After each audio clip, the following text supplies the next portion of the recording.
Level 1. You take the job because you need it. 2 hours of driving, a sealed box, cash in hand. It's supposed to be simple. You know the streets. You know how to stay invisible. The car is a rental. Beige, ordinary, smells like coffee and plastic. You tell yourself that makes you safe.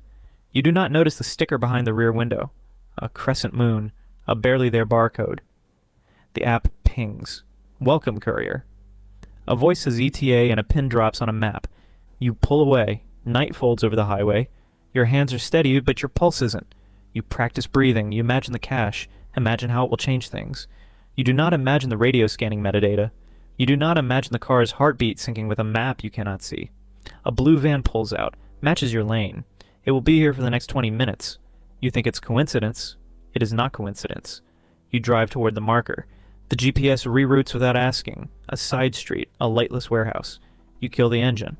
Get out. The box is heavier than it looks. A shadow takes it from you. A hand presses a card into the glove box. You fold. You don't ask questions. You walk back to the car. And then you notice the license plate. It is slightly different from the rental contract. The digits are the same, but the font is wrong. Your name is not on the receipt. Your phone has one unread text. Stick to the car. You put the key in the ignition and don't start. A man steps from the dark. Not the one you met. He has small, quick, flinty eyes. He says 2 words. Keep driving, you do. The warehouse fades. The engine hums like an animal. You have already become useful. Level 2. You learn fast. The car follows constraints you did not know existed. It will not speed past a line of painted arrows. It slams the brakes if you cross a shaded crosswalk. It opens compartments when specific streetlights glow green. You think it's a trick of sensors. You think it's a software bug. A woman on the radio laughs low and says, "Vehicle 7 is mine." You do not reply. You begin to notice small things that make your skin cold. The glove box opens at a touch you don't make. A compartment under the passenger seat clicks out of place like a jaw. Inside, a stack of plates stamped with different states. A transponder, a paper folded thick with numbers. You touch the metal. It warms like a living thing. Your phone pings again. Drop 3 times.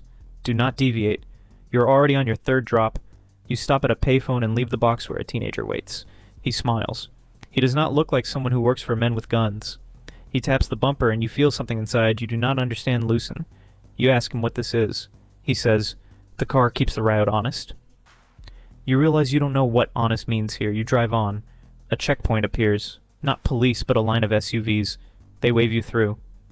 The man in the flinty eyes meets you at the next stop. He opens the trunk like a man unfolding a secret. Inside, a platform of crates. They fit the trunk like a second engine. He says quietly, "People think it's about the driver. It's not." You chew on the sentence. You are the cover. The car is the artery. You are the skin. You keep driving. Level 3. The network is older than your fear. It is not one gang. It is a system. You learn the language. Plate swaps, color codes, passive transponders.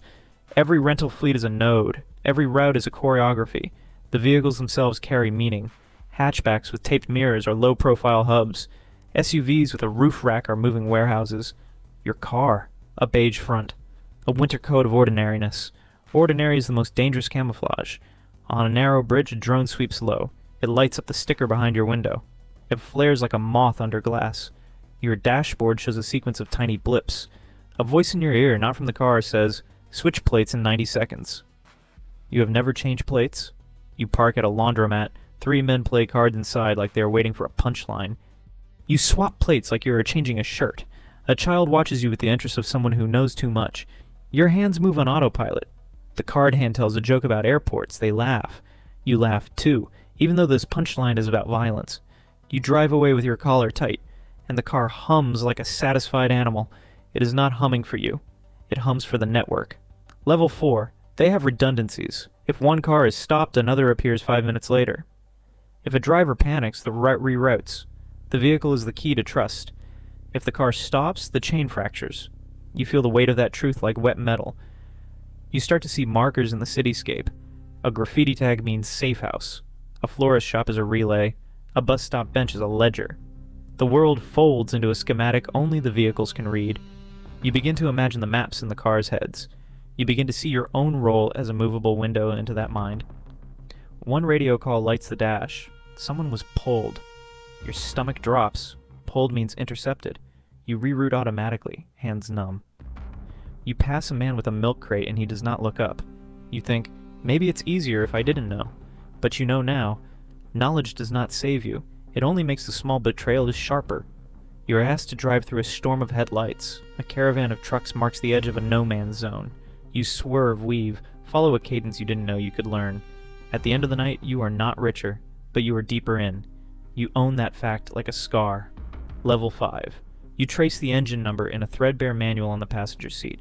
Someone has highlighted certain digits. VIN 83X7.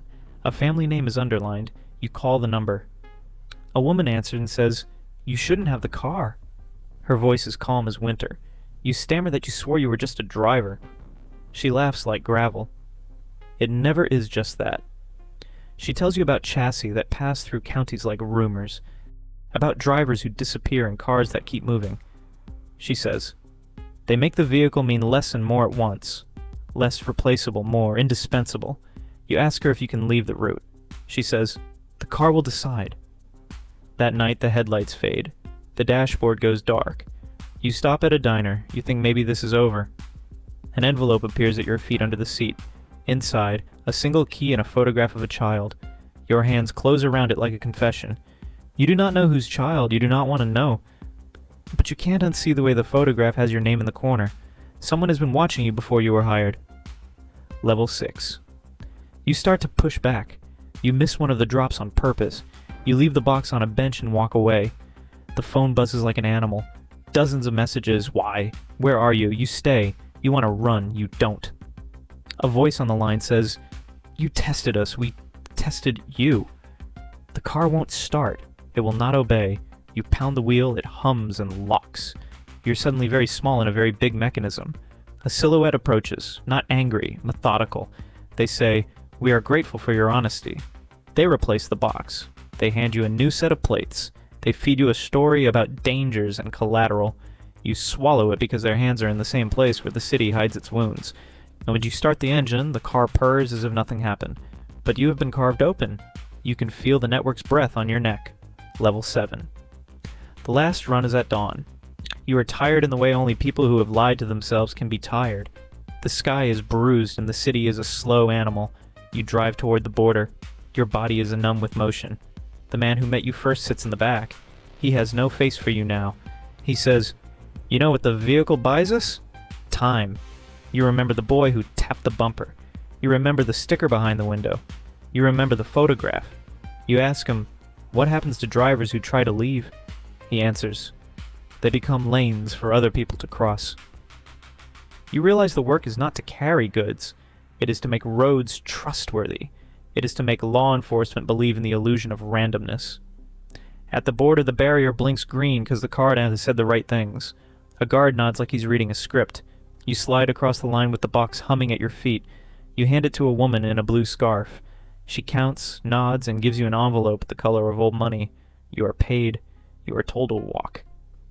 As you disappear into the crowd, the car idles. It watches you through mirrors you do not own. You think you are leaving. You have left your innocence. The car will keep the route, and you will keep the story. You learn too late that the most dangerous thing they own is not the crate. It is the confidence that the street will believe the car is more than people. You move through the city with cash in your coat and a name you no longer like. Somewhere behind you, the beige car turns its headlight like an eye. It is ordinary again. It is ready to be rented. It waits for the next person who thinks a short job can fix a life. You walk faster. You do not turn back.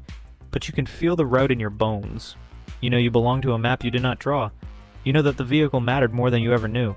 The car keeps going. So does the system. You keep moving.